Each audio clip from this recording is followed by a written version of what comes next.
and what we are hearing at home in Tennessee. And as I talked this weekend, you know, we've had a terrible cold snap in Tennessee. We've had a lot of snow. We have had single-digit temperatures, even sub-zero temperatures. And people have talked a lot about the priorities of this administration when it comes to energy, and about how President Biden said, we're going to do this transition, we're going to have the Green New Deal, and he spent $6 trillion on this Green New Deal concept. Well, that, with the inflation, has caused higher prices, lower wages, and really has inserted uncertainty into our economy. Now, the president has really ignored the chaos that has come about from his failed Bidenomics and failed Green New Deal agendas. He keeps trying to say, and he's been out giving speeches saying that we are and I'm quoting him, story of progress. Well, let me tell you something. If he's talking about progress, it is the wrong direction. Because as I said, people are facing higher prices. They are facing wage stagnation. They are looking at uncertainty when it comes to job security, when it comes to economic security. The president also likes to say that he is, and I'm quoting him again, growing the economy from the middle out and the bottom up.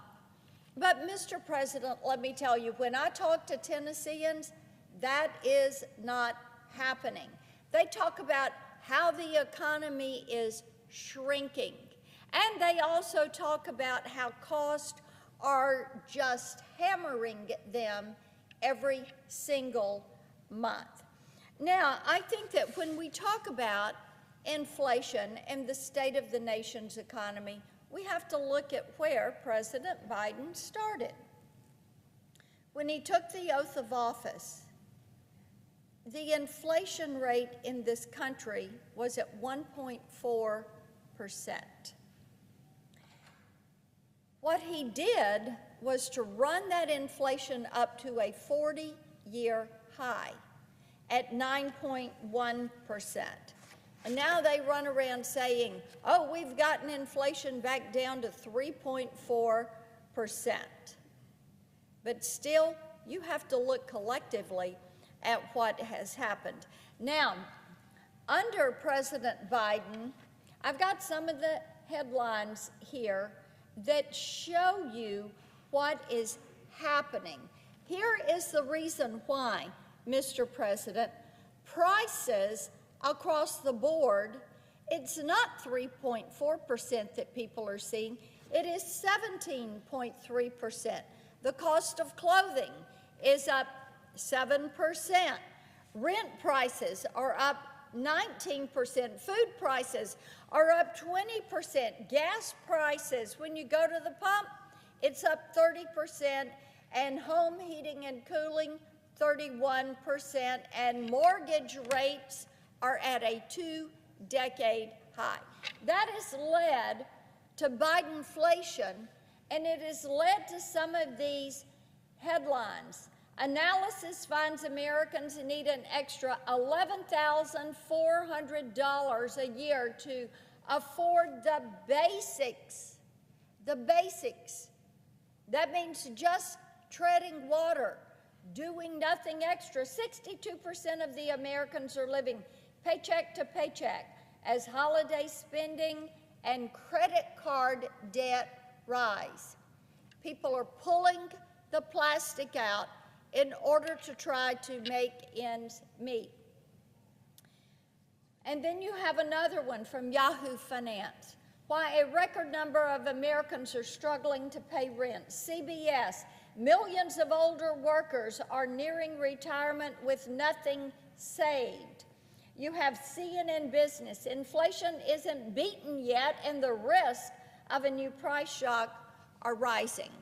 And we also know that according to the Joint Economic Committee, families in Tennessee spent $10,344 more last year than they did in 2021 just to meet the purchasing of the same basket of goods.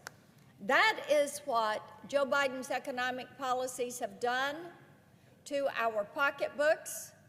It is what it is doing to hardworking taxpayers, and at the same time, our nation's debt has now reached a record $34 trillion. Now, if any of my colleagues have a grandchild or a baby that was born this year, they can welcome that baby with $100,000 worth of federal debt. That is their share of this nation's debt. Now, President Biden's out-of-control inflationary spending would be bad enough for the American people, but to make matters worse, his administration has tried to regulate every single part of your life: the car you drive, the stove that you use, the washing machine for washing clothes, the type dishwasher, even what you are wanting to do with the fireplace. This is what they are doing with regulations, and these regulations are estimated to cost families another $10,000 each year because of added cost. It is not sustainable, and Congress absolutely cannot keep kicking the can down the road on this. Dealing with this out-of-control spending and this debt is an imperative. Now, there are some things that we could do. We could return to regular order and pass spending bills that would get this House in order. That means no more massive omnibus bills that saddle future generations with an unsustainable debt. Each year, in order to address this problem, I've introduced legislation that would make 1%, 2%, or 5% across the board spending cuts. That would target non-defense, non-homeland security, and non-veterans affairs discretionary spending for the next fiscal year. We also need to cut down on the size of the federal bureaucracy. We have 2.2 million federal bureaucrats that cost Americans billions of dollars in taxes and overbearing regulations.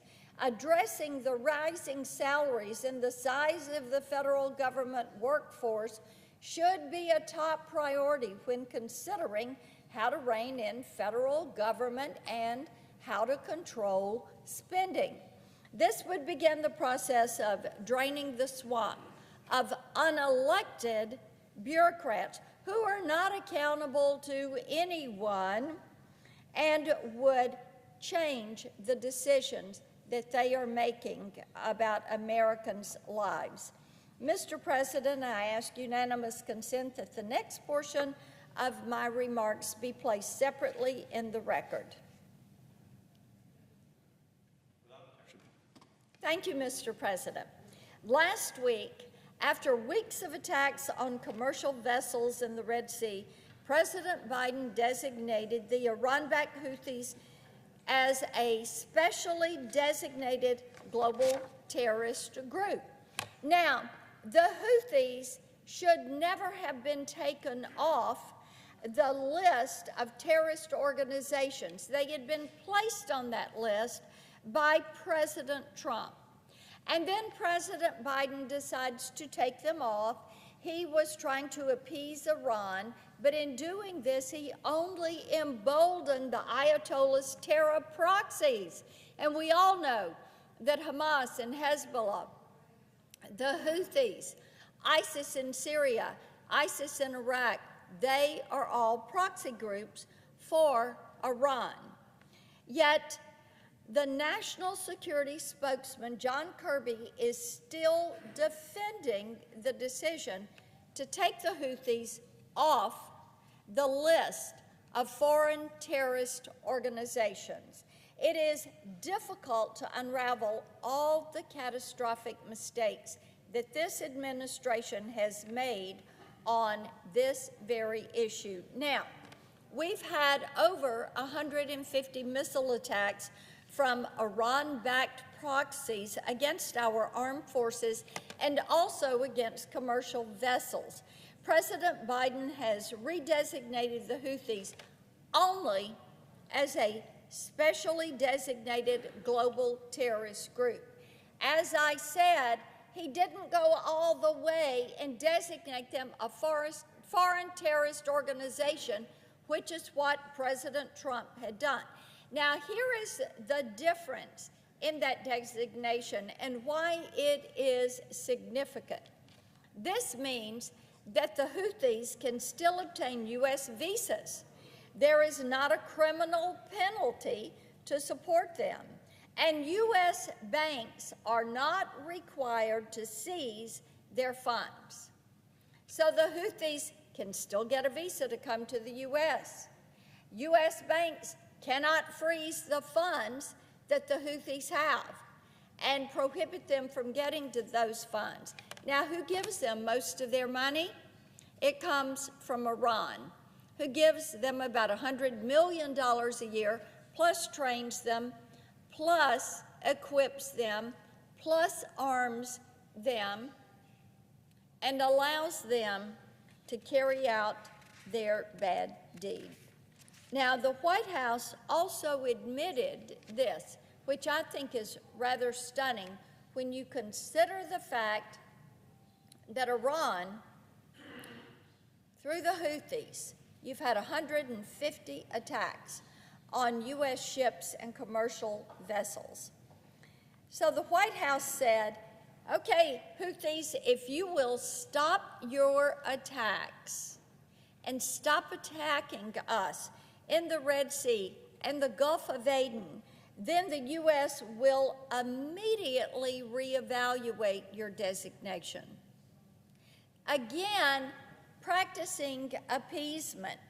Terrorists only understand one thing, and that is strength. And they know that this administration is weak. In 2021, the Biden administration moved Patriot missile systems out of CENTCOM to reduce our military presence in the Middle East. But in October, the president was forced to return them over growing attacks from Iran's terror proxy groups. Our military needs to continue attacking these threats until they no longer pose a danger to the American people, to our ships and commercial vessels. One thing is clear: we can only achieve peace through strength, and our adversaries are watching a very weak